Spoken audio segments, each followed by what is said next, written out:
You probably have heard of this name.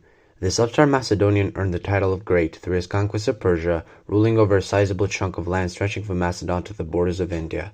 But what if I told you that he was far from the perfect man we imagine him as? Let's dive into this topic today.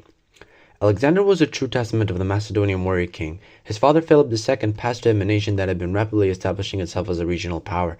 This was a key part in his eventual conquest of Persia, as he had his homeland as a strong backbone to begin his campaign. Let's briefly mention some of his main deeds and get to the misadventures. Alexander conquered most of the land in Asia, stretching from Asia Minor to the borders of the Indus River. One of his most famous campaigns was the invasion of Egypt, where he founded the city of Alexandria and also would set up Ptolemy, one of his closest allies and generals as pharaoh. He also spread Hellenistic influence in Central Asia, Persia, and the rest of his territories. Cultural exchange was one of the most defining marks of Alexander's reign. Okay, let's talk about what we are here for. Now, what made Alexander be such a great strategist in the first place? Mistakes. Lots of them.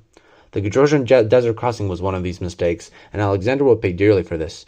While returning from India, he made the choice to take the southeastern route to join with his admiral Nearchus in the fleet of the Arabian Sea. But even with locals repeatedly warning him of the desert's harshness, Alexander underestimated and ordered the crossing. This would lead to one of the greatest disasters of antiquity, but Alexander was not like Rome, so no rebounding quickly after this. Many wells ran dry, pack animals died, leaving the soldiers to carry their own supplies, even drinking brine as the last resort, some sources mention. It was basically Alexander's hubris pushing against nature, only to be achieved with significant sacrifices of lives. Next, let's dissect his personality. I mentioned earlier that Alexander was the pinnacle of Macedonian king archetype, but that would only be early Alexander. Later in his reign, Alexander would heavily be influenced by Persian customs, expecting total subordination and also favoring Eastern nobility over his Macedonian ones. This led to Alexander's distancing from his soldiers and also making him feel alienated. Alexander's ego was growing ever faster, and here we will talk about one of the most tragic events of his reign, him killing Clitus the Black. While the king was drunk, Clitus gave him a healthy dose of criticism surrounding his Persianization, his alienation, and growing ego. And in a fit of drunken rage, Alexander slew him in cold blood. Sobriety opened his eyes to the horror, and grief shut him down from the inside.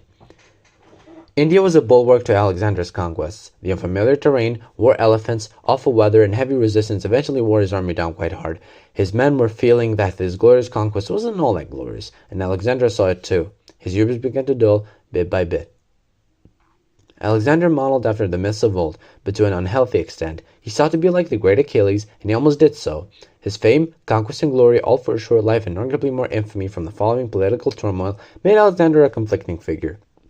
Even in his last years of reign, safety of the succession was out of the picture. Competition from generals and officers, the empire's gargantuan borders, and eventual dissatisfaction from the army made this an even more difficult choice. This will eventually lead to the wars of the Diadochi, and that's a topic I might talk about for another time. Hey, thanks a lot for watching, and see you next time.